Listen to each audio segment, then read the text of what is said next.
Good evening and welcome to Simsbury Community Media's Election Results 2025. I'm Donna Sennett, and I've had the pleasure of living in Simsbury for 27 years. I currently serve as treasurer for this television station, and I'm excited to be part of the team bringing you results. For any of you who have not yet voted, there's still time. Go on the Simsbury webpage, click on Government, Register of Voters, and find the link which will help you find your polling location. So please do your part and vote. It matters to us all, and especially the candidates. On that note, many candidates are up for re-election and have spent countless hours serving the town we all enjoy. Others have served through committees and town organizations. A huge shout out to all for their dedication to our town. And talk about dedication, tonight I'm joined by Mary Glassman, past First Selectman for 16 years. That's quite a legacy. She also served on the Board of Finance and is currently a member of the Library Board of Trustees. Mary is a graduate of UConn Law and has a long career in public service, most recently as Senior Policy Advisor to Governor Ned Lamont. Thanks so much for sharing your experience and expertise tonight, Mary. Given that you've run for election numerous times, can you give us an idea of what it's like to be a candidate, waiting for results, and putting your name out there? Yeah, thanks, Donna. It's great to be here with you tonight, and thanks to Simsbury Community Media for offering this public service to our residents. There's not a lot of places people can get information with newspapers being, days gone by, but this is a great place for people to get some information. So thanks for doing this. Absolutely. So here we are, about a half an hour before polls close. So there's a mix of kind of calmness because you've knocked doors, you've made phone calls, you've had debates, and now it's up to the voters. And there's a sense of peace that comes with that because it's really a wonderful feeling to watch people come into the polling places and cast their ballots, and parents bringing kids, and people, getting to polls with difficulty, either, mobility wise.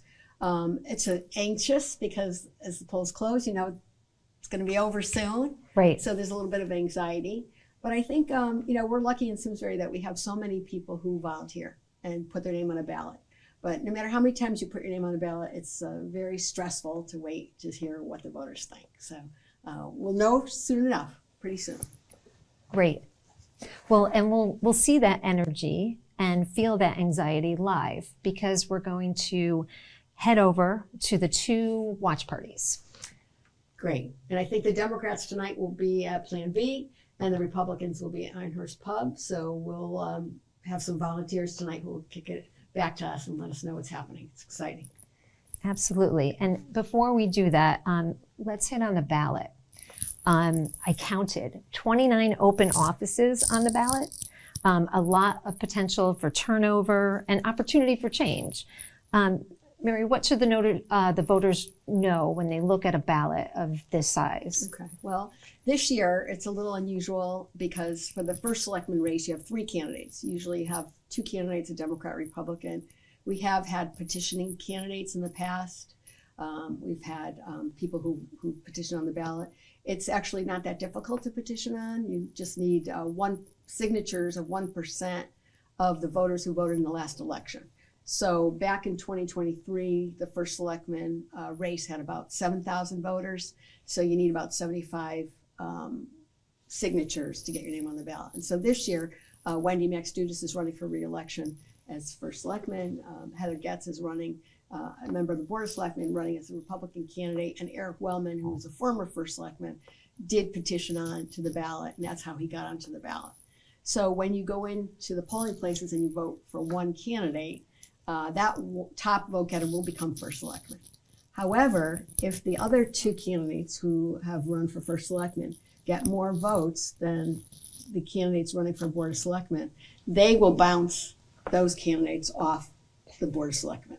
So it'll be interesting tonight. What we'll watch for is, who the top vote getter was for the first selectman race, and then to see if any of the other 2 candidates get more votes than the candidates that are running for the Board of Selectmen. Right, and you're really limited, right, as one of the 3, because it's not the selectman candidates. You can vote for as many as you want, but you can only vote for one of the 3. So there's a chance to get bounced off. There's a chance to get bounced off, and there's also minority representation. So in Connecticut, you can't have one party have all of the seats. They can have a majority. So we have an even number of Board of Selectmen. So the most that any one party could have is 4. So if the top, let's say the top vote getters, there were 5 of one party that were the top vote getters, those top 4 would be seated, but then the other party, 2 of the other party candidates would be seated. So it'll be interesting to watch how the numbers come in tonight to see what, not only who won the first selectman race, but also what the makeup of the Board of Selectmen will be. Right. And in terms of all the different alternate choices out there, can you explain like what your purpose is as an alternate? Do you get to go to the beach, or do you actually have to go to meetings? How does that work? Yeah, so the ballot is a little overwhelming, I think, when people go in, because there's a lot of talk about the Board of Selectmen and it gets top billing, but there's so many other important boards, Board of Finance. And one of the big issues we'll talk about is land use. And, a lot of people think that maybe the Board of Selectmen has control over land use decisions, but in Simsbury, we elect our own land use boards and commissions. So they have the authority and the job to review the land use applications. Alternates are necessary because they are seated when there's a recusal or someone can't be seated. So that's a really important position. So there's a lot of people running, as you said, Donna, 29 candidates, and there's a lot of different boards and commissions. And I think that, it's important that people really try to, watch SCM, watch some of those meetings so you can get a sense of the statutory requirements and the obligations of a lot of our boards and commissions. Right. And if you need it, the web page, because that's where I did my homework, there's so much on the town web page. And before we take a look at the first selectman's race, we have our very own Cole Manasia. He's on location at a polling spot earlier today, so we're going to share this video with you. Hey SCM, I'm outside one of the polling stations here in Simsbury, and next to me is one of our volunteers and one of the polling workers, Victoria. Hello. So Victoria, what's the voter turnout been today? It's been much better than I anticipated. Usually with these sorts of local elections, the voter turnout is pretty low. Or do you want us to go right to it's been a steady flow of people all day. So. Awesome. And no, excuse me for being so rude. What's your role today as being a poll worker? Well, I am a checker, so people come in and I check their IDs and I find them on the list of voters we have at this polling location and cross them out. And I hate to throw this question on you, but why do you think it's important to vote? Well, I feel like your local elections, those are obviously the ones with the least turnout, as we see every year, but it's also the most important. It's the one that affects you the most and the most directly. And so if you want to see change in your community and your local politics, the number one thing you can do is vote in your local elections. Oh. That is an amazing answer. Thank you so much, Victoria, for your time and everything. Thank Cole. Well, that's about it for today. I'm seeing you back at the studio. Thank you, Cole. So Cole was interviewing Victoria, who's actually a volunteer with our studio. So shout out to Victoria. Next up, we have the first selectman race, and people came into the studio. The program is called Meet the Candidates. So we have videos recorded of all 3 first selectman candidates. Hi, I'm Wendy Maxdudis, and I'm running for a 3rd term as your first selectman. Each year in office adds to my experience, and this time I'm bringing new tools to the job with a Master of Public Administration as a 2025 UConn grad. Go Huskies! I've called Simsbury home since 1987, living through every stage of life here, and I truly love our town. Since becoming your chief elected official in 2021, I focused on getting things done at Town Hall and across the community. You can see some of the results. The Flower Bridge renovation, Latimer Lane School, Terrafil pickleball courts, upgrades at the farms, expanded trails, and continued safety on our roads and sidewalks. Soon you'll see more improvements like better parking and accessibility at Eno Hall and a redesigned Station Street to enhance the flow of traffic downtown. These projects reflect a continued commitment to thoughtful progress. As we enter the next budget cycle, we face rising costs and the risk of decreased funding. The 2026 budget required difficult decisions and smart cuts, which were unanimously approved by our boards and supported at referendum. We'll work hard to do it again. I am proud of how this Board of Selectmen functions as a collaborative team. We work together, putting party aside, because we're here to serve you. With our new town manager and a dedicated staff, we're building momentum. My relationships with municipal partners and state officials ensure Simsbury is at the table. This is what good local government is all about. Looking ahead, strong leadership will be key as we take on our town charter and next budget. When the new board is sworn in, we'll revisit our goals, reset priorities, and shape the next chapter of Simsbury's future together. I hope to be part of that. As a longtime resident and dedicated volunteer, I'd be honored to have your support, whether through early voting or in person on November 4th. Thanks. Hello, I'm Heather Getz and I'm running for First Selectman. Simsbury is an incredible town full of energy, history, and natural beauty. But too often, we're reacting to change instead of planning for it. Every decision we make has ripple effects, and it's time for a clear, thoughtful vision that brings all the pieces together. That's why I'm running. We need smart, strategic planning for housing and development, because that impacts everything, from schools to traffic to emergency services and to our taxes. We need to support our local businesses while attracting new ones that fit our character. And we need to preserve our open space and scenic beauty while also investing in a walkable, welcoming downtown, vibrant cultural programs, and parks and athletic fields for our children. I believe public safety, economic growth, schools, parks, and community connection are all linked. To keep Simsbury thriving, we must look at the whole picture. Over the years, I've served on the Board of Selectmen, chaired the Public Safety Subcommittee, and volunteered across our community. Professionally, I've worked in finance, healthcare, and public service. Experience that has taught me how to listen carefully, solve complex problems, and lead responsibly. Most importantly, I've had the privilege of raising my family here, just like so many of you. As a resident since 2006 and a parent, I'm committed to a community where seniors can age in place, sharing the traditions that shaped Simsbury while our children thrive in strong schools. I love this town deeply, and I want to make sure we protect what makes Simsbury special while preparing thoughtfully for the future. I'm Heather Getz, and I would be honored to earn your support for First Selectman. Together, we can build a stronger and more vibrant Simsbury for today and for the next generation. To learn more, visit getsforsimsbury.com, where I look forward to getting your feedback. And on November 4th, vote Heather Getz for First Selectman. Thank you. Hi, I'm Eric Wellman, and I'm running to be Simsbury's First Selectman. I'm proud to be the independent candidate in this race. That means I'm not beholden to any political party. I'm focused on what's best for Simsbury, not party politics. As an independent, I can work with anyone, and I always put our town first. Many of you know me from my previous service. I spent 6 years on the Board of Selectmen, including 2 terms as your first selectman. During that time, I'm proud that we kept taxes flat while still investing in our infrastructure, protecting our open space, and supporting our schools. I led the acquisition of the Meadowood property, ensuring this iconic, historic land would forever belong to the people and not predatory developers. Let me be specific about what I want to accomplish in my next term. First, we have to get taxes under control so families and seniors can actually afford to live here. In fact, this is what I do for a living. In my professional life, I'm a business owner, and I work with companies across the country to help them operate more efficiently. We also have to invest in public health and safety, supporting our police and ambulance services. That's why I'm advocating that we ensure we have 2 ambulances staffed 24 hours a day, because in an emergency, every second matters.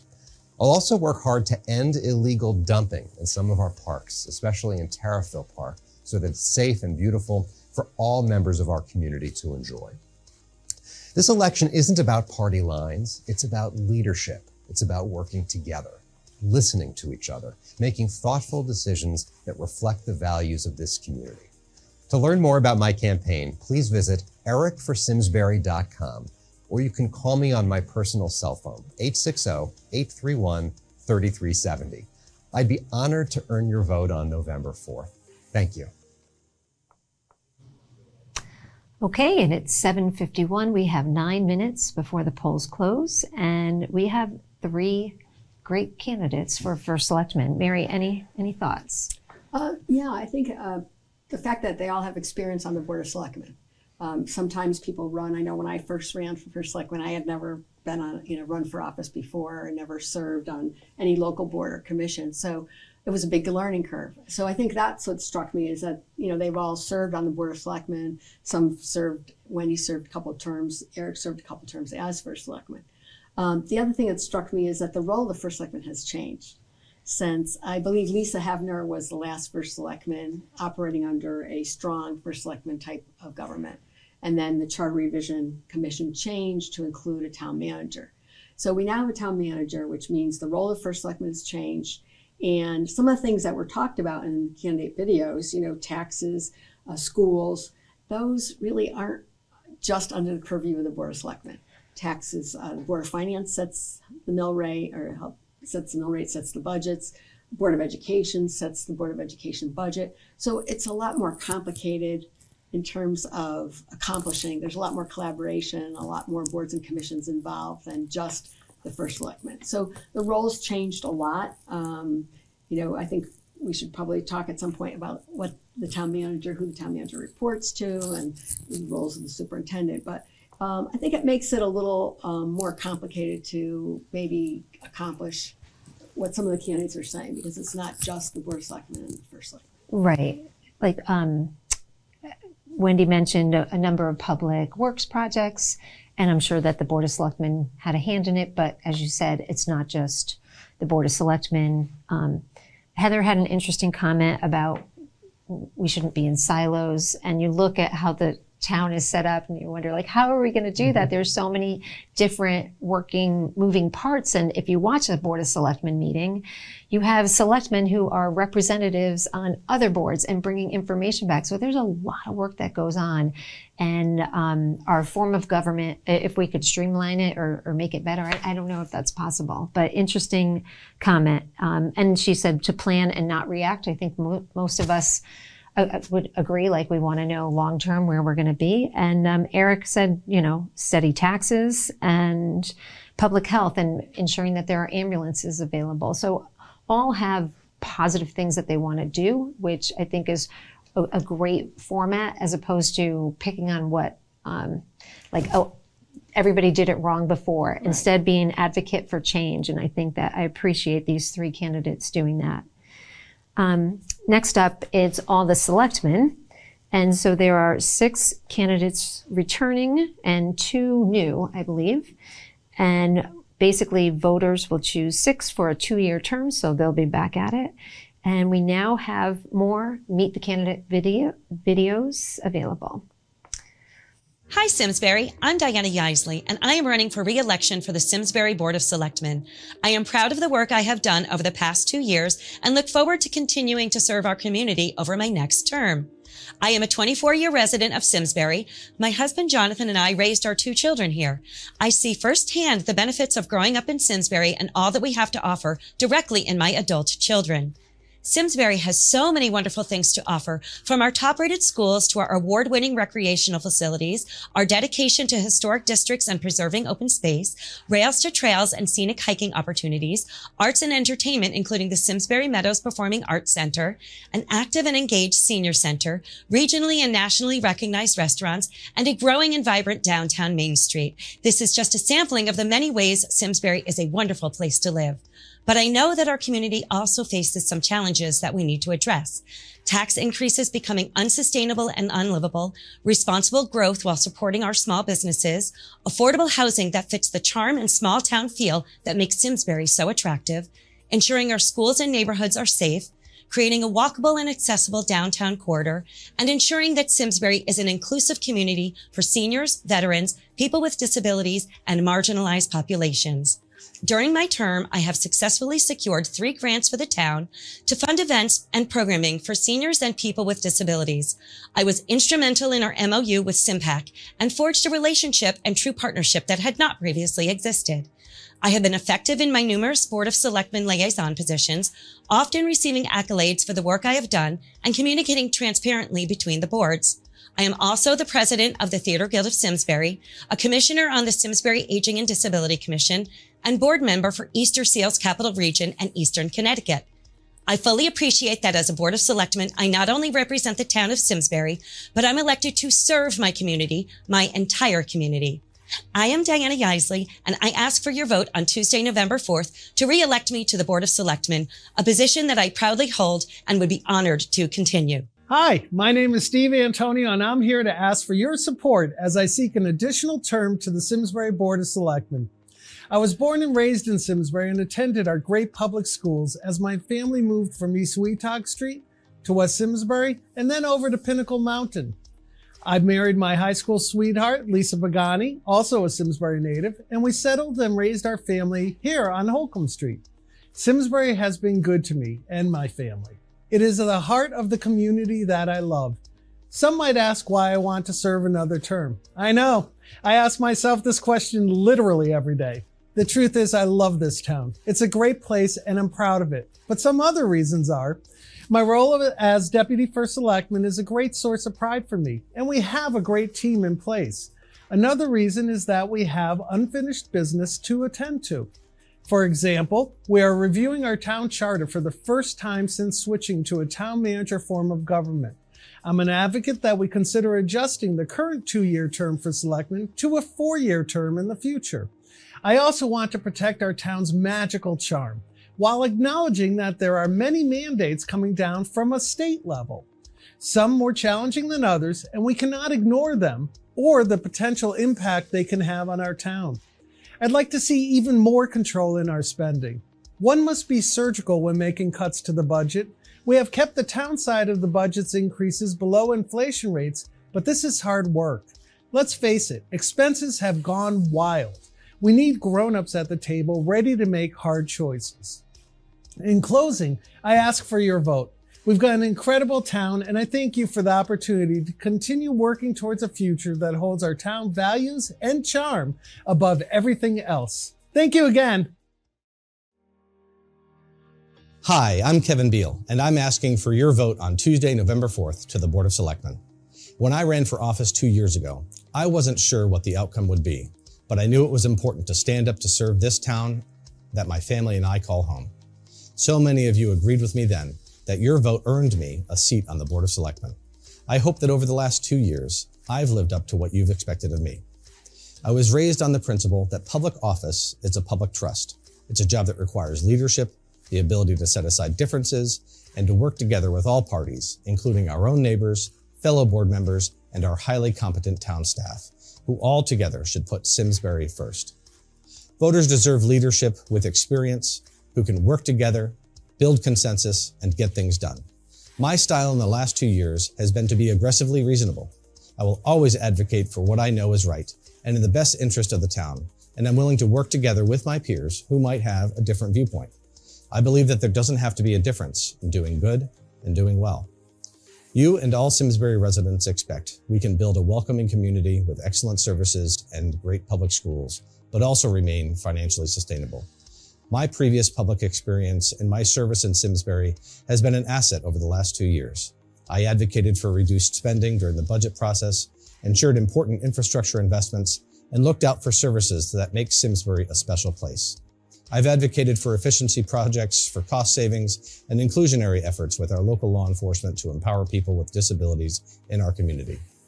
Simsbury residents should know that your Board of Selectmen is at a critical juncture. Just this year, I voted to protect open space and prevent illegal development on Meadowood land that was under threat from a misguided effort on our board. Voters had their say in 2021 at a referendum, and the board tried to undo that vote in June this year. We need strong leadership to prevent this from happening again, and that's why I ask for your vote to support the team I'm running with, including Heather Getz for First Selectman, for Mike Payne and Ed Mateo, and to re-elect me, Kevin Beal, to the Board of Selectmen. I'd like to work with you to protect this wonderful community because I think it's worth fighting for. Hello, my name is Ed Mateo, and I'm honored to be running for the Simsbury Board of Selectmen seat. I'm humbled by this opportunity and excited to take on the challenges and opportunities ahead for our town. I may be new to the political landscape, but I am not new to Simsbury. I grew up here, and my parents still live in the same house where I was raised. My wife and I raised our 4 children here, and they were deeply involved in youth sports, high school sports, and town activities. For more than 20 years, I have worked closely with the youth organizations and coached at the high school level. Through those experiences, I have seen the heart of our community. I know how important it is to make thoughtful decisions that keep Simsbury strong. As a candidate, I believe I bring a deep passion and understanding of the town. I understand the challenges families face as parents raising children here, and I also understand the challenges that come with being an empty nester. Above all, I have a strong desire to keep Simsbury the special community it has always been. My focus is simple: our community. I'm concerned about overspending that hurts families and drives people away.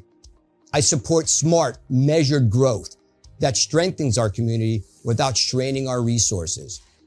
I am committed to driving tactical new business to help keep property taxes under control and strengthen our financial future. And I want to ensure we develop a vision plan for Simsbury, one that addresses immediate concerns while also creating a clear pathway for future growth. Just as important, I want to hear from you, to understand your concerns and your pain points. I'm proud to be part of a fantastic slate of candidates. I truly believe we are the best team to help guide Simsbury forward. I want to serve you. I want to strategically help Simsbury grow while preserving what makes it special. I'd be honored to earn your support. My name is Ed Mateo, a candidate with passion and purpose. Thank you. Hello, my name is Mike Payne. I am running to represent you, the residents of Simsbury, on your Board of Selectmen. I have lived in town my entire life. I went to school, married a local lady, and raised our family here. In addition, I spent my working life involved in a local family business until retiring last year. Currently, I am chairman of McLean Board of Trustees on the Simsbury Fire District and the Simsbury Free Library. In the past, I was involved in the Simsbury Chamber of Commerce as a board member and past president. I was also on the Simsbury Community Television, now Simsbury Community Media, as board member and past president. I have previously served on both the Planning Commission and the Board of Selectmen. I believe that Simsbury is a special place and deserves our efforts to continue to maintain those things that have made it so special. We need to respect our local planning and zoning regulations to manage change in our town. I think the best way to accomplish that is to commit ourselves to manage but not overspend ourselves financially and strategically manage with a long-term focus. I believe that we can do those things and be responsive to the needs of our neighbors. We can accomplish that by listening and then talking with each other. I believe that we need to be more respectful of each other's perspectives by listening more and talking less. If you believe that our town is as special as I do, please join me in keeping it that way. Now is the time for each of us to get involved. I am supporting Heather Getz, Kevin Beal, and Ed Mateo for your Board of Selectmen. In closing, I ask for your vote to keep Simsbury special on November 4th. Thank you for listening and have yourself a great day. Great. And that was 5 of the 6 candidates. Additionally, there's Curtis Looney, who currently is a selectman. I should indicate to you that it's 8:05 and polls are closed. And now that they're closed, we will be looking to see the numbers. Exactly, Donna. So there's about 18,735 voters, according to the registrars today. And usually Simsbury gets about 33% or 40% of voters on a municipal election. So last municipal election, there were about 7,300 voters. So it's really interesting. We talked earlier about early voting. and what impact that will have on the election, because under Connecticut law, there's 14 days to vote early. And registrars reported that 2,758 early voters, which is about 14% of Simsbury voters, already voted over the last 14 days.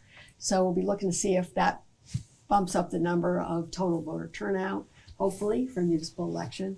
It's curious to me that presidential elections get a bigger turnout when local elections have a bigger impact on your pocketbook. Right. So it'll be interesting. Right. That's very similar to what Victoria had said, the woman working at the polls.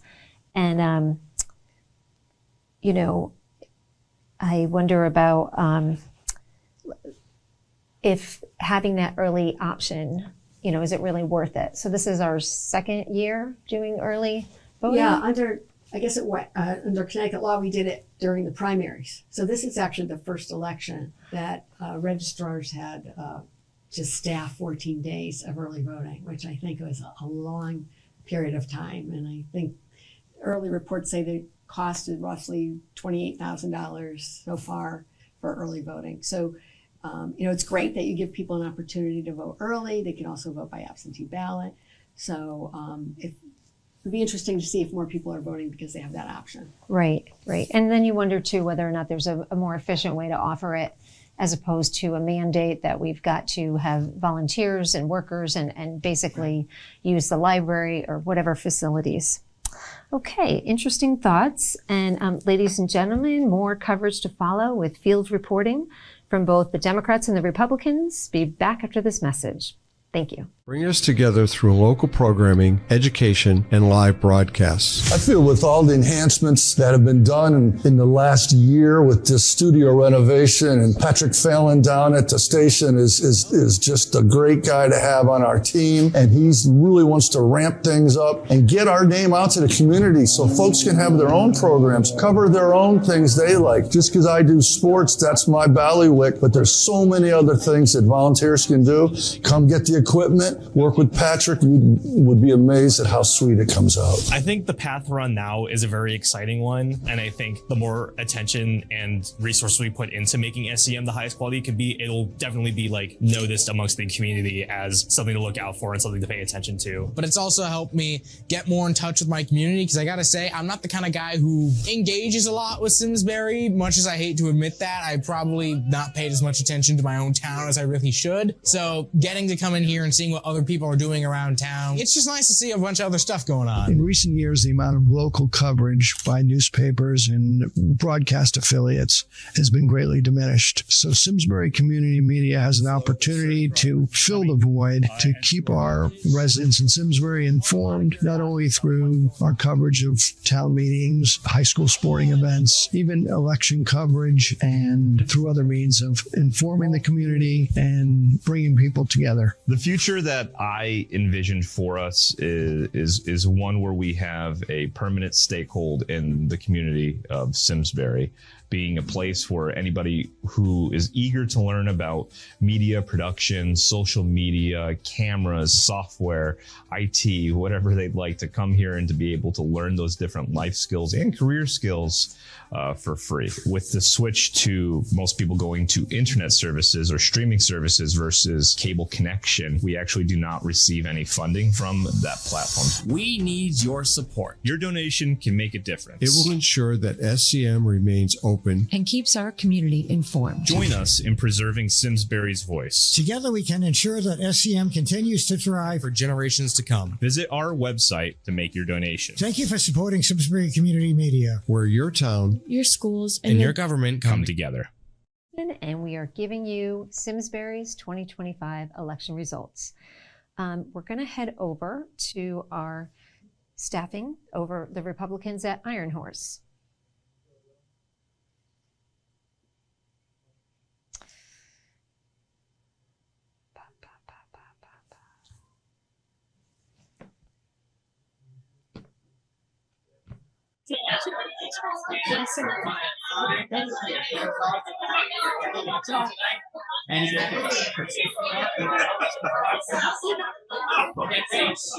That'd be nice. Everybody loves a party. And we also have the party for the Democrats, and we'll cut to John Hampton over at Plan B.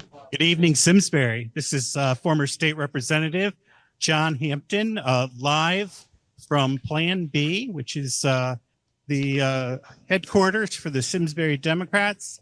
Can't believe it's election night. It was a beautiful election day here in Simsbury, and the turnout was terrific.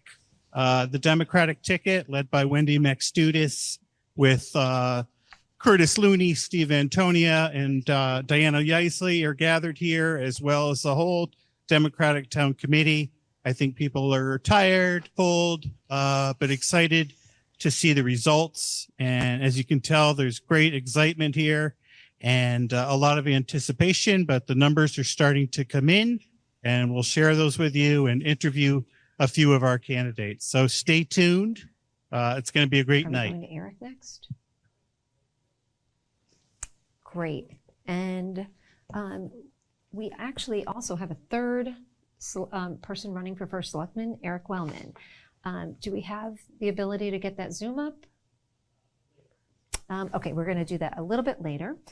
Before we jump there, in addition to the selectmen's race, we have 12 positions open for zoning board of appeals, alternates, etc. And earlier this evening, I had the opportunity to ask Diane Madigan to speak with me, and she talked about current zoning board changes that took place in 2025. What are your main concerns, Mary, when you think about this lovely town that you've lived in for however many years and zoning changes? Well, Donna, it's a couple of things. You know, Simsbury has been well served by a plan of conservation and development, which guides our development. And when I was first selected, one of the things we were concerned about was growth. And so we put a plan together to start having the town buy up all of the farmland in Simsbury so it wouldn't be developed. And so that was a strategy that we used with, at that time there was state grants. We bought development rights with state grant money. And, you know, that strategy worked for some of our bigger farms, you know, Flammick Farm and Palmetto Farm, working with, you know, the state, and then working with the land, Simsbury Land Trust, Rosedale Farm. So there were a lot of partnerships and the Trust for Public Land. And I think we're at a point now where, you know, Simsbury can't buy all their land. You know, we can't buy all the leftover land. Right. And so I think it's a real challenge for the land use commissions, planning, zoning, to decide, you know, how we guide future growth for those remaining parcels. And, you know, it's surprising to me that, you know, we hear a lot of talk about the apartments. And apartments in Simsbury now account for about 7% of our grand list, which I think is a big change from when, you know, most of the land was residential, single-family home development. But people, you know, people's values are changing, the need for housing is changing. So I think it's incumbent upon residents to really stay active and watch those land use commissions as they make those important decisions for Simsbury's future. Because the decisions won't be made at the Board of Selectmen. They'll be made at the Zoning Commission, the Planning Commission, and the Land Use Commissions. And I think that's something people need to pay attention to. Right, right. And yeah, I mean, you have to think about it as we're a business like anyone else. It's a town. We have limited resources. The more we buy, we just bought the barns that over up like past Holcomb. I mean, it's beautiful, but you know, there's insurance on the property. There's no taxes being generated. So every time we make the decision to save more land, we have to take care of that. And we're blessed, like all the work that was done in the past, all the hiking paths and the state park. So it's a great town, but when does it stop? And if you own the land and you've been paying taxes and it hasn't been developed in years, at some point you want to do something with it, right? And tax, you know, property owners have rights. Right. And so the town has to respect those rights. I think when we looked at Pinehurst Boulevard and you see some of the development going on, the apartments going on there, I think people don't know that historically all that land was privately owned. And little by little, the town was able to protect that land, except for that final parcel. So it's just some historical perspective is important, I think. Great. We have the meet the candidates for zoning board or up next.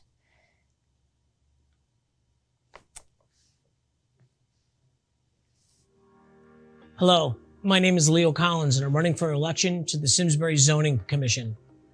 want to introduce myself by way of background. I was born and grew up in northern New Jersey before coming to the University of Hartford to attend college. After graduating, I spent a year back in New Jersey before moving to Connecticut and settling in Simsbury. I'm a proud father and stepfather of 5 grown children who are all products of the Simsbury school system and growing up in this wonderful town of ours.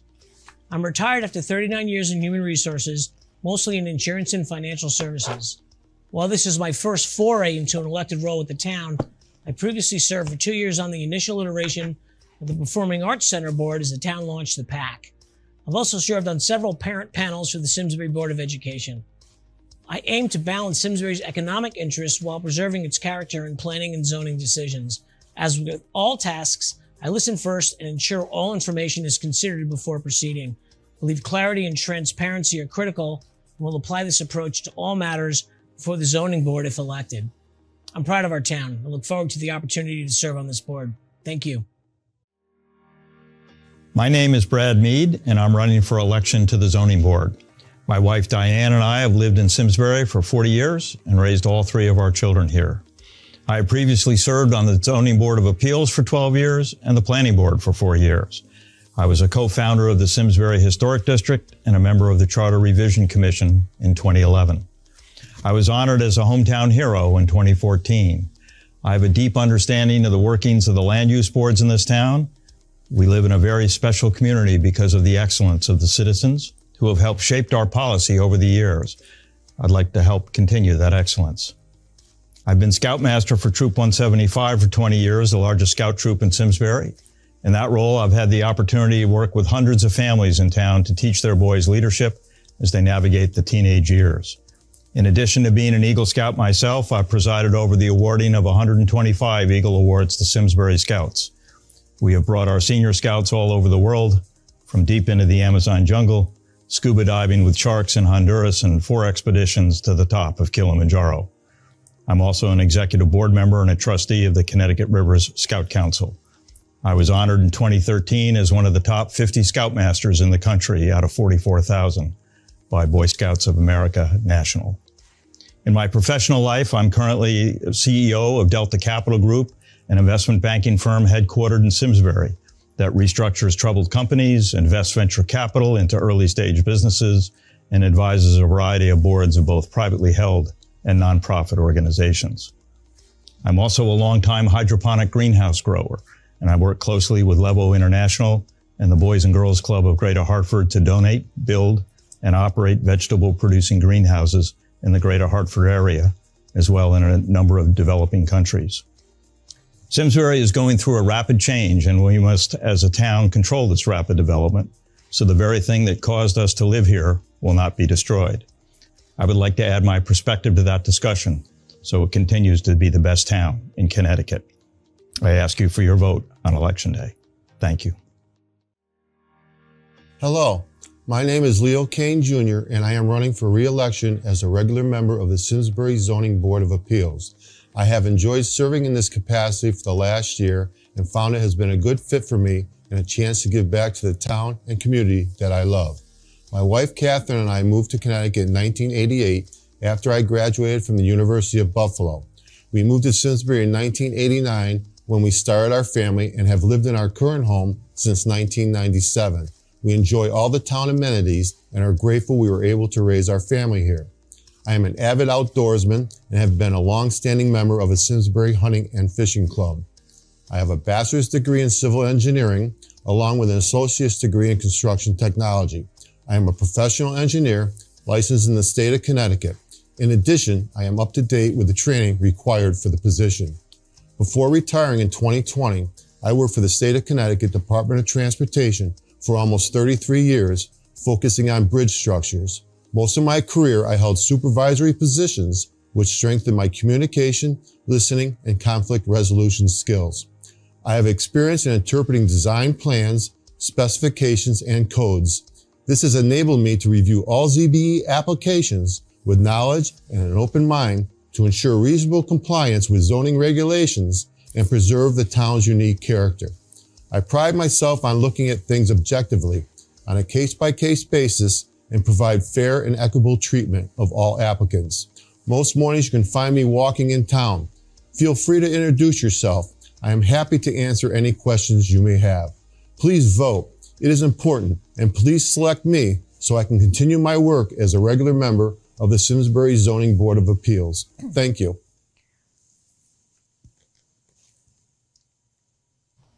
Great. Any thoughts on zoning? There's a lot there. Yeah, there's a lot there, and it's interesting to hear, thoughtful candidates talking about, why they moved to Simsbury, why they love Simsbury, and how they want to keep it, an attractive place to live and to have a family. I think what's interesting is that we have an elected board for zoning and planning and zoning board of appeals. In many forms of government, they're appointed. And that gives the parties more control over who makes those land use decisions. But in Simsbury, those are elected. And I think that's really important. And I think it's important for our residents to pay attention to some of those races when they're voting too, because they have a lot of power in determining what the zoning regulations are and what kind of growth we have for our community. Great. Yes, good to have the competing interests working it out, and that you can basically vote for someone to be an advocate for what you want in town. Exactly. We do now have the footage from our discussion earlier today with Diane Madigan.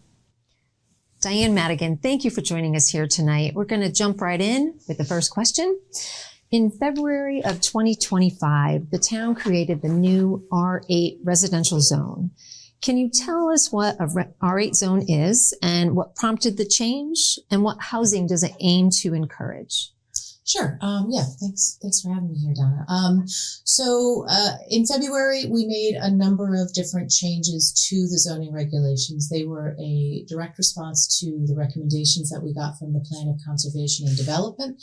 The Planning Commission does this generally every 10 years. I think they did it 7 years this time, directly as a result of all of the changes that kind of came out of COVID and the way people are living. But essentially they do surveys, they did public outreach, they did a lot of outreach to the community, and they developed this plan. And then we are responding to the recommendations that the plan made. The R8 zone specifically is a smaller lot size. R8 means 8,000 square foot lot, and it encourages smaller housing developments. The idea is that I know folks are a little concerned about the level of apartments that are being built in town. This is encouraging small single-family housing or duplex houses. There are certain regulations. First of all, there are no R8 zones currently in town. Any developer that wanted to do something like this would have to come to the zoning commission. They would have to have a public hearing where they would ask us to change the zoning of a particular lot to R8. And then so the public would have the opportunity to comment and react to that. And then we would decide whether that's an appropriate application of that zone. They have to have public water and sewers, so that immediately limits where those can be located. And then the idea is simply to try to encourage more affordable housing in town that is in keeping with the kind of housing that I think people in Simsbury actually want. Great. And you said before R8 means 8,000-ish square feet. If I'm comparing that to like an acre, is that like a quarter of an acre or? I'm not sure. I can tell you, like the smallest zones we currently have is an R15. Okay. Like I live up in Terriffill. Terriffill, those lots are R15. I think those are like a third of an acre. Okay. So R8 is smaller. We have a good amount of R15s in town. We have a few R30s. And then out like in West Simsbury, there are like the R25s, R50s, I'm not sure, but right. There's different zones. I would encourage people, you can go on the town's website and look up the zoning map, and it can show you exactly where all of these different zones are. And again, there are no R8s now, but a developer could ask to have something zoned as R8. Great. And the protections are still in place that the public can be involved, and Absolutely. They'll have their say. And the other item with the change in February was the housing strategies floating zone. It replaced the workforce housing overlay zone. Can you give our viewers a little? Yeah. So that workforce housing overlay zone was really very, very rarely used. I think Cambridge Crossing is the only one that ever did. Again, the developer has to come to the Planning Commission. There will be public hearings. It has to be on sewer and town water. So there are restrictions in place to begin with. However, the idea is that it just gives developers a little bit more flexibility to come to us and, and we're trying to be creative with developers to encourage them to build the kind of housing that would benefit the town. Great. But again, there are no, aside from Cambridge Crossing, really the plan for doing that is we renamed it. We changed some of the restrictions that didn't make sense. It had a 20% affordable housing component that nowhere else in town we do, and developers have told us that that's highly restricted to the point where they can't do it. It also had a specific design standards that didn't match what the town's design standards were. So we really just cleaned it up. It didn't really do as much as people might think. It's just another opportunity. Great. Well, thanks for shedding some light, and thanks for joining us, Diane. Appreciate it. Oh, thank you. And we will be back with a brief discussion with Eric Wellman, our petitioning candidate for First Selectman, after the break.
For over 40 years, SCM has been the voice of our town, bringing us together through local programming, education, and live broadcasts. I feel with all the enhancements that have been done in the last year with this studio renovation, and Patrick Phelan down at the station is just a great guy to have on our team. And he's really wants to ramp things up and get our name out to the community so folks can have their own programs, cover their own things they like. Just because I do sports, that's my ballywick, but there's so many other things that volunteers can do. Come get the equipment, work with Patrick. You would be amazed at how sweet it comes out. I think the path we're on now is a very exciting one. And I think the more attention and resources we put into making SCM the highest quality it could be, it'll definitely be noticed amongst the community as something to look out for and something to pay attention to. But it's also helped me get more in touch with my community, because I gotta say, I'm not the kind of guy who engages a lot with Simsbury. Much as I hate to admit that, I probably not paid as much attention to my own town as I really should. So getting to come in here and seeing what other people are doing around town, it's just nice to see a bunch of other stuff going on. In recent years, the amount of local coverage by newspapers and broadcast affiliates has been greatly diminished. So Simsbury Community Media has an opportunity to fill the void, to keep our residents in Simsbury informed, not only through our coverage of town meetings, high school sporting events, even election coverage, and through other means of informing the community and bringing people together. The future that I envisioned for us is one where we have a permanent stakehold in the community of Simsbury, being a place where anybody who is eager to learn about media production, social media, cameras, software, IT, whatever they'd like, to come here and to be able to learn those different life skills and career skills for free. With the switch to most people going to internet service services or streaming services versus cable connection, we actually do not receive any funding from that platform. We need your support. Your donation can make a difference. It will ensure that SCM remains open and keeps our community informed. Join us in preserving Simsbury's voice. Together we can ensure that SCM continues to thrive For generations to come. Visit our website to make your donation. Thank you for supporting Simsbury Community Media, where your town, Your schools, And your government Come together. And on video conference, we have Eric Wellman. Hello, Eric. Welcome to the show. Hello, Donna, Mary, thanks for doing this. Thanks to your staff and board for bringing local news to Simsbury. Well, thanks for being here, and we really appreciate your taking the time on election night. How are you feeling? I've been talking about this from the very beginning. I have no idea what to expect tonight when these results come in, but I can tell you, as I was talking to people who were voting today, I feel very positive. It's great to see people come out, seeing neighbors, seeing friends, and seeing members of the community, and just hearing what's on their minds. So, there is no outcome tonight that will surprise me, but I think that we've got a shot to do something pretty unprecedented here in Simsbury tonight. Well, great. So, Eric, you served for 4 years as first selectman from 2017 to 2021, and then you stayed on the Board of Selectmen for 2 years, from 21 to 23. So tell us why you decided to get back and put your name back out for first selectman. Yeah, thanks, Mary. I think we're living at a time right now when we've got this hyper partisanship on both sides of the aisle. And I think that what the vast majority of people are looking for is something different than what the two parties are providing.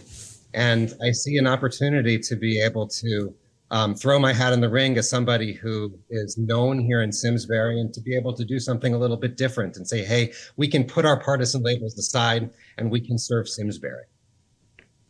Great. And you were the first selectman to work with a town manager. Can you share how it went, getting the kinks out? What was your experience there?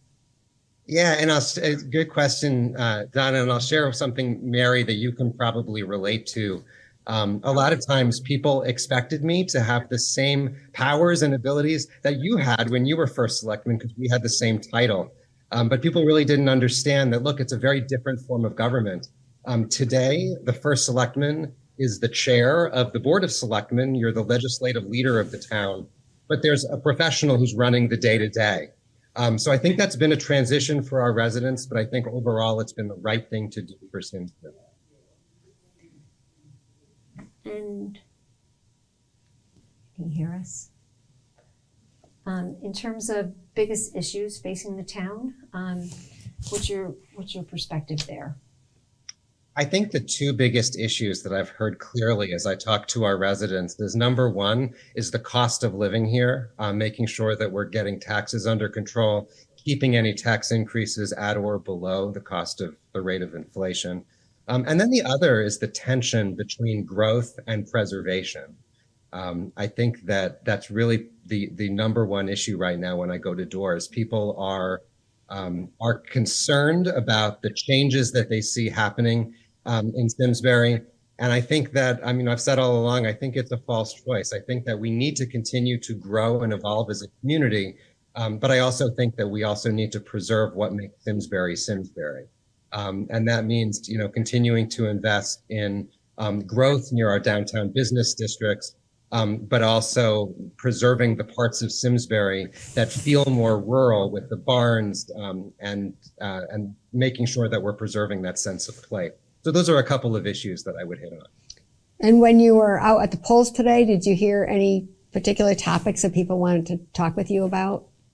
I think it was taxes, taxes, taxes. I had one lady come up to us. We had all of the candidate signs, and she said, "Raise your hand if you're going to do everything you can to stop the tax increases." So we heard that loud and clear. Great. So Eric, you had to get signatures this time around. How hard was that? The people are surprised that to get on the ballot as first selectman, you do need to gather signatures, but it's about 75 signatures. which on the one hand doesn't sound like very much, but the way that I did it, it was really talking to individual people, people that I know, people that they refer me to. And it was a really great way to start the process because it was sort of an early focus group to find out what's on people's minds. What do people care about this election cycle? Great. Well, thank you, Eric. Thanks for being with us on election night, and good luck, and we'll be back in touch. Okay, moving on to the Board of Finance. I think at this point, we're going to can't hear. You can't hear. We've got technical difficulties. I think we're good. We're going to go to.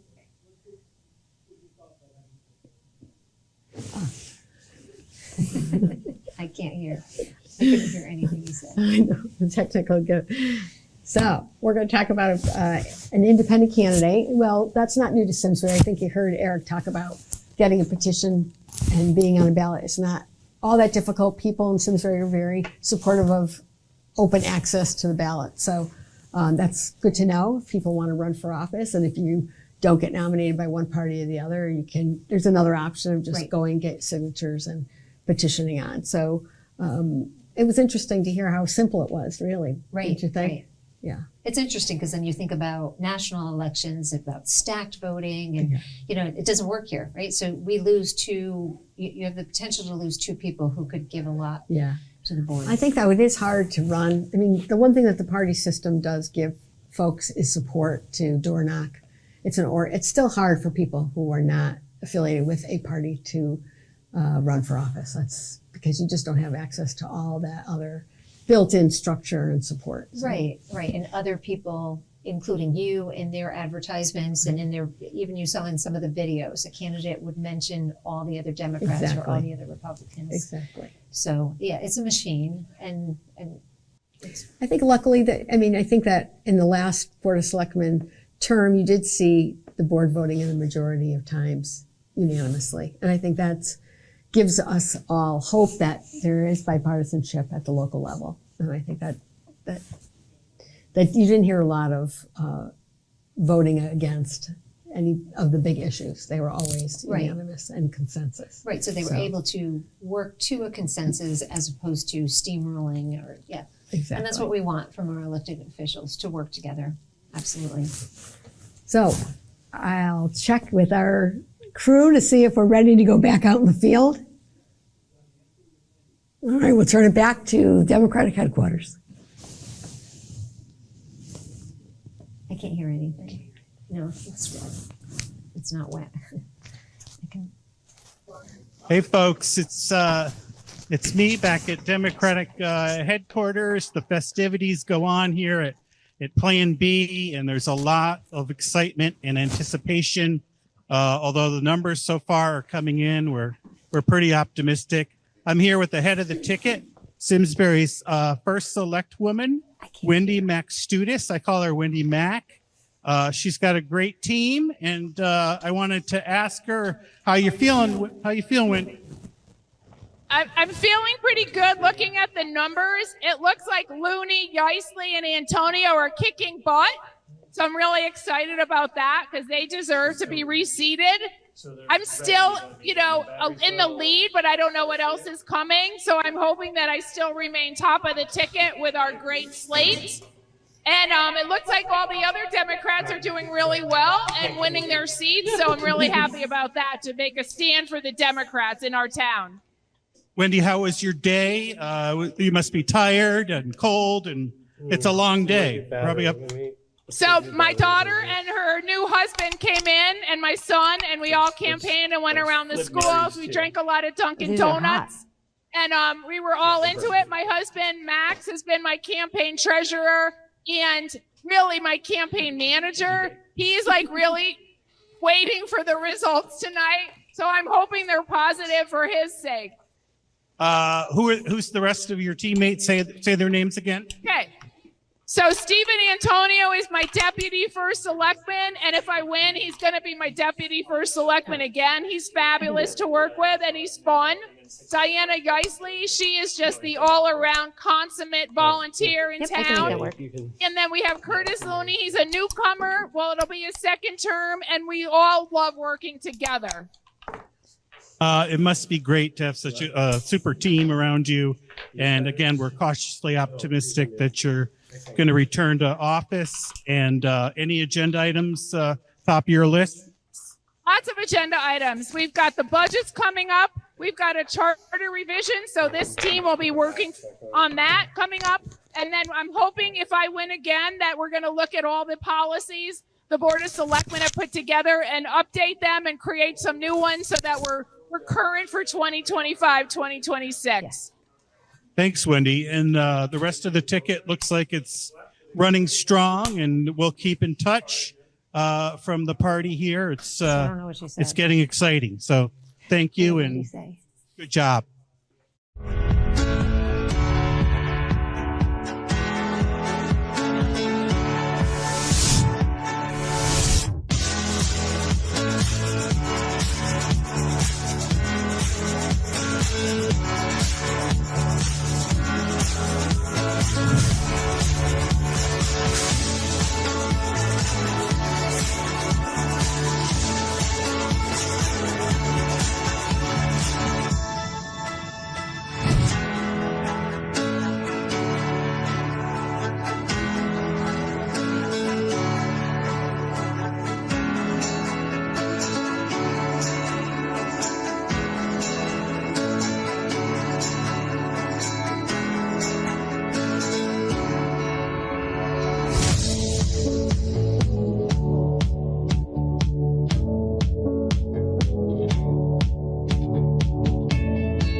Great. Welcome back. We have numbers coming in. So we're accessing the Democratic Town Committee website where they have numbers reported, and it looks as if in the first selectman race, we have about 5,400 votes in. Last time it was about 7,000 people voted. So in the lead at this point is Wendy Maxdudas with 2,460. Heather Getz is about 2,000, a little more, and Eric Wellman is at 800. So those are the preliminary numbers. No absentee ballots are counted yet. Right, and that could change, obviously, because the absentee ballots aren't in yet. And there's a question whether the early voting numbers are in as well, depending on how they loaded those into the machines. And then going to the Board of Selectmen race, on the Democratic side, you have Steve Antonio leading with 3,103 votes, followed by Diana Yaisley with 2,957 votes, and Curtis Looney at 2,946 votes. So those right now look like they're the top three vote getters. And then if we go back to the Republican board candidates. Here we go. Looking at the Board of Selectmen candidates for the Republican, leading is Mike Payne with 2,310 votes, would be returning as a Board of Selectmen member if he's elected. Ed Mateo at 2,109 votes, and Kevin Beal is just a vote away at 21,8 votes. So there's still a number of votes not yet counted, so too early to say what the board makeup will look like. But it looks like the petition candidate looks like Eric Wellman may not be getting a seat on the Board of Selectmen, because that is a big hill to climb to eke out. He would have to eke out one of the candidates for either the Democrats or the Republicans. It looks like that is unlikely to happen. Right. Right. And in terms of zoning alternates, we have some. Let's see. Let's go for something a little. Zoning Commission is vote for any three. We have those results. Donnie, want to read that? Oh, yeah. So for the Democrats, Griswold is 2907 and Bratz is 2980. So pretty tight between the two Democrats. And the Republican candidates, the top vote getter right now is Battis, Jackie Battis, 2997, Collins 2225, and Mead 1587. So that's for the zoning commission. So right now it would be the two Democrats, and then the third one would be Jackie Battis returning to the board. With the current situation for alternates, it looks like the Democratic candidate, McCown, is number one, and then Espesso would be second. So, but like we said, we still have about 20% of the votes left to be counted. So, alternates, let's see. Rudin is top with 3,019. Next comes Kaza with 2,843. And third would be Gilbert with 2,426. The other two in the 2,200s, not far behind. Zoning board vacancy, it looks as though Jonathan Yisley is in the lead with 2,937. And we have the same thing going on. Let's see, for alternates, up to 3, the top 3. Tucker Sauls, 3,016. Next, Mertz with 2,885. And in third place at this point, Kearney with 2,380. Let's see, for library trustees, the 3 top vote getters are Heyman, next Ray, and then Pringle. Ann Erickson is not far behind. And for the library trustee, do you know how to pronounce that name? Kucha. Kucha is at 3,110. Ruth Scroggins 2,065. So that's where we stand right now. Well, Donna, do we have results for Board of Finance? Maybe we could take a look at the Board of Finance race and see how that's shaping up. Here we go. Let's see. The top vote getter at this point is Pin, 2,926, and close behind is Lalitha Shavaswamy at 2,919. And the Republican candidates, Mullen is 2,233, and Mr. Goldman at 2,171. So, and finally, Board of Ed, that's a little bit different, right? So there you get 1 Democrat, 1 Republican to be seated. And it looks as if Tara Donahue Willerup is maintaining her seat with 3,165. Steve O'Brien coming pretty close with 2,955. So the night's not over. That's a tight race for 2 Democrats. And then between the 2 Republicans, Watson leads with 2,222. So I think we're waiting to go back into the field. But while we're waiting, maybe, Donna, maybe it's a good time to talk about what the Board of Finance does. I know we tried to talk about that a little bit with each board. And I think that is going to be interesting. We heard some of the candidates say budgets are coming up. So that is a role that the Board of Finance plays in reviewing both the Board of Selectmen and the Board of Ed budgets and making recommendations for the mill rate. And that's where public hearings and taxpayers can go and talk about what priorities are for spending, because that's where you have a right to have some input before it goes to referendum. And I think one of the biggest roles for Board of Finance is in the bonding, making sure that the town maintains its AAA bond rating. That's something that we were able to improve while I was in office, so proud of that we were able to get a AAA bond rating, and the town's maintained it all those years. Wow. With some good long-range planning and some capital planning, and that role falls to the Board of Finance. And I think they've taken their job very seriously and done a really good job of meeting best practices. So wonderful. I don't know if we're ready to go back. Yes, John Hampton is going to talk with Curtis Looney. Hi again, everyone. It's John Hampton, live from the Plan B and the Democratic Party festivities. It's turning into a great night, and I'm here with first freshman select. You are freshman. First term, Curtis Looney. It looks like he's going to sail to another term. Curtis, how you feeling? It's still a lot of votes left to be counted, and we're trending in the right direction. I'm really concerned about the makeup of the board, but right now it's looking pretty good. How was your first term? What were the highlights? I think I was telling people today, I think everyone should serve the town in some way because you learn so much about things you don't really know about. So you could ask me a question, many different things that go in town. I would know the answer right now, whereas previously I would not have known anything. So I don't know. I think it was a great experience. I learned a lot about Simsbury and how the government works, and I'm looking forward to implementing those new things I've learned in the next term. It's incredible. I was a selectman as well, and you learn something new every day. It's really amazing. And I'm a townie like you. You grew up in town? Yes, I did. I moved here in 85. I went to St. Mary's. Used to come over to town across the Flower Bridge before there was Iron Horse Boulevard, going to AC Peterson's and Leaders over there. And then moved away for kids and married my high school sweetheart. And so I moved back 19 years ago.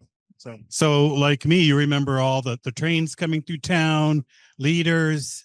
I did go to St. Mary's myself, graduate, and it's amazing to see the town grow. But with leadership like yours and the rest of the ticket, we know that Simsbury is in good hands. So we're cautiously optimistic. Hope to see you at the finish line. We'll see. Thank you so much for the time. Appreciate it. I'm glad everyone got in the vote. I think we might set a record for voting. Who knows? Yeah. All right. Take care. Yeah. Well, thank you. It was good to hear from Curtis because we didn't have his recorded. It's interesting that there's so many counties running. I know. This year, the more we interview people, Kevin Beal's wife grew up here, Steve Antonio, Curtis. It's nice to see Tara Wollerup. It's nice. Mike Payne, of course, is a longtime Simsbury family. So it's nice to see people growing up here and still bringing their family, raising their family back here. And we also have a lot of married couples. Yes, I see that. Like, what are they doing? Next up, we have Will interviewing Kevin Beal at the Republican headquarters. Yes.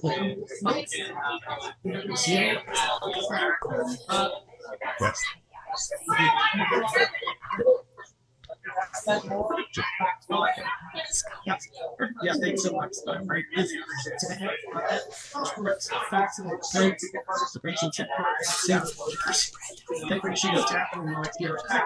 There's a lot of excitement here. Richland is the oldest here at Simsbury. They're really excited about change here tonight. I think I'm so proud of the slate that we collected this year. All the things and stuff that teachers has. On the Simsbury as a member of the board for not to see me sometimes it's right push like inspired a lot of people.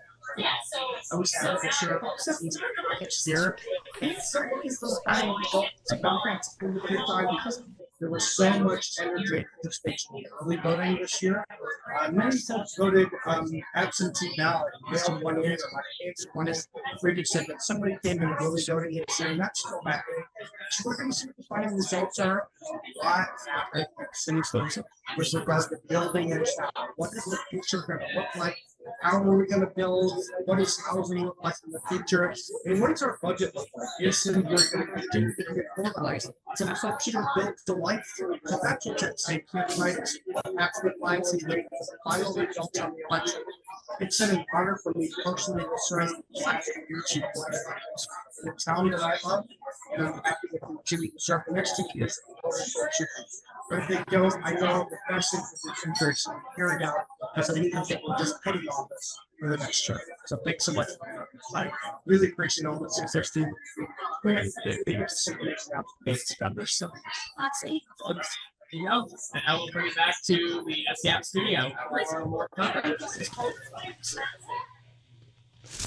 Okay, we are going to take one more break, and then we will be back with updated polling numbers. Now we'll just give you the most recent results in terms of numbers. So I'm going to work my way backwards through the ballot. In terms of the alternates for the Zoning Board of Appeals, it looks like the three top candidates are Sauls, Mertz, and Kearney. And then for the Zoning Board vacancy 2-year, the top candidate, Jonathan Yeisley. For the Zoning Board of Appeals, top 3 candidates are Rudin, Kaza, and Gilbert. And the Zoning Commission alternates, the top 2 candidates, McCown and Espeso. Zoning Commission, vote for up to 3. The top 3, Braz, Griswold, and Batos. And then we're moving on to Board of Finance. Let's see. It looks like Board of Finance, the top 2 candidates will be the Democratic candidates, Shivaswamy and Pinn. So it looks like those 2 will be seated. And then finally going to the Board of Selectmen. Right now it looks like Mike Payne is leading the Republicans with 3,415 votes. And then Kevin Beal and Ed Mateo look like they're close, with Kevin Beal leading 3,068 votes and Ed Mateo 3,025 votes. Donna, and then on the Democratic side, Steve Antonio is the top vote getter. It looks like he's top vote getter across the ballot. So he has 5,013 votes, followed by Diana Yeisley at 4,830 and Curtis Looney at 4,749. And Donna, take it away for the first selectman race. And first selectman race looks pretty. Wendy McStudious has an advantage with 4,032 votes. Heather Getz is at 3,011, and Eric Wellman, his numbers have gone up. He's now up to 1,267. But at this point, it looks as if Wendy will be our first selectman.